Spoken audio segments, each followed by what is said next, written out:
Hey guys, Parker aka Bubberfic here. I just started high school and joined a computer science class to see if it sparks some of my interest in other coding languages like Python, C++, etc. It did.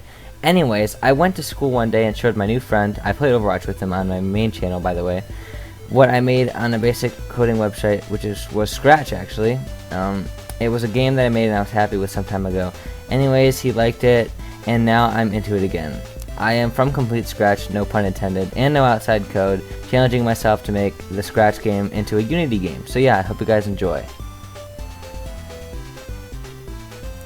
Here's the inside of the Scratch game I made. I first downloaded all of the pixel-sized assets. Now let's begin. I first started with the simple task of making a new Unity project. It's a 2D game, so obviously I went with the 2D Unity project and named the game with just a quote-unquote placeholder nickname for now.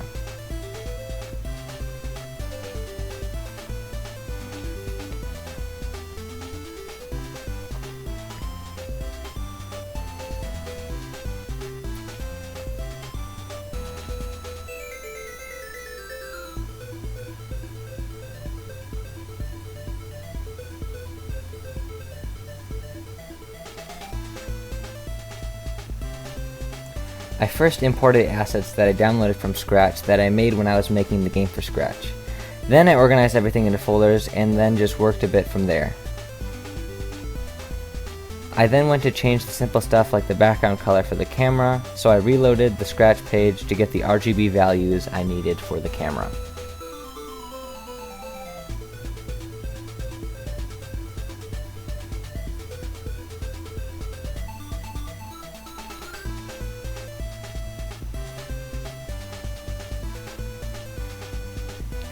I then went to organize stuff a little bit more and to then make some stuff or assets for the other game objects. I then imported the player.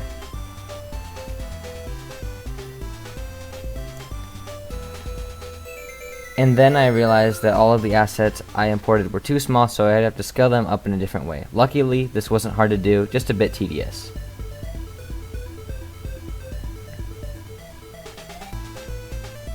I mean, just look at that quality. It's like the opposite of grade A, more like grade F.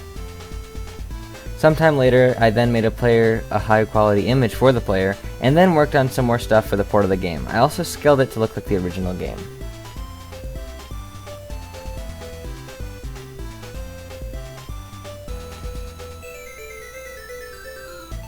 Alright, let's now work on the player's movement. I started with making some collidable variables, among other things, to start this script.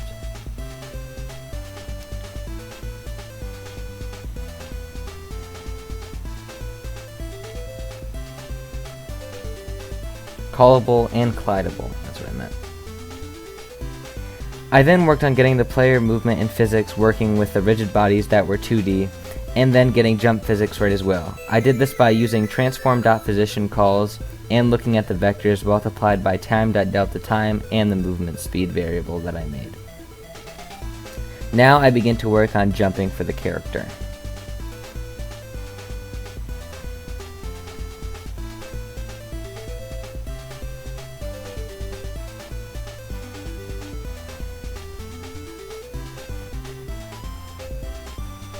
I also wrote some lines of code to flip the character sprite to look in the direction that it's moving. I also defined what these functions did by labeling them, soon as you'll see in the script.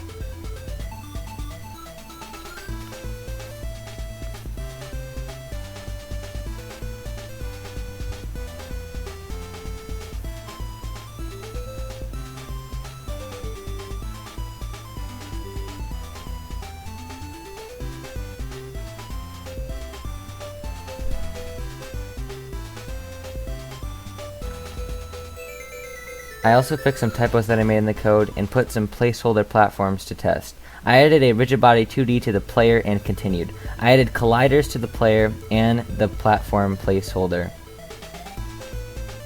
Guys, I think I may have made a bug in my code. It took me half an hour to find what was wrong. I put a semicolon in a spot where it shouldn't be. The if statement.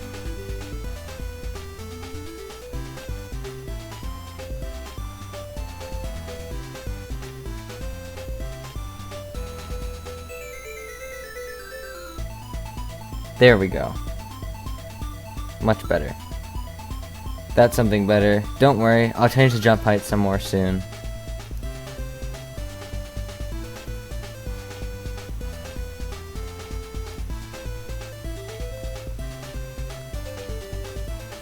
There, just like the original game. Now I'm going to work on making the game look and feel a bit better. Catch you soon.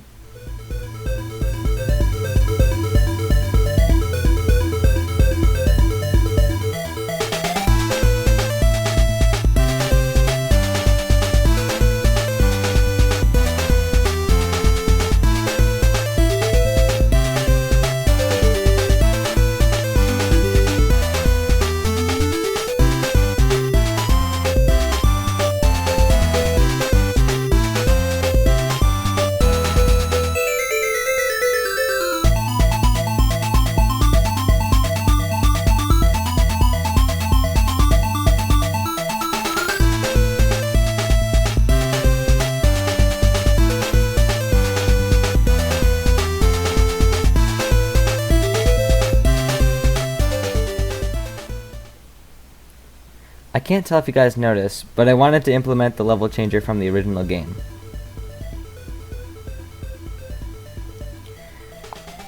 And then I proceeded to waste my time on 2 scripts that I didn't really like, so I scrapped them. All of that was like 2 hours.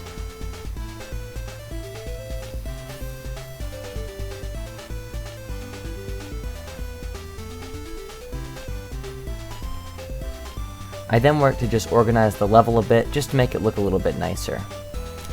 Anyway guys, thank you guys so much for watching. These videos take a while to make, and I do hope that you guys like them. Please consider subscribing to both of my YouTube channels, and see ya in the next devlog. One more thing you guys, make sure to ring the bell if you guys don't want to miss my new uploads, because like I said, the videos do take a little bit of time to upload, and yeah. Please consider subscribing to my main YouTube channel and this YouTube channel, BubberDev. See you guys.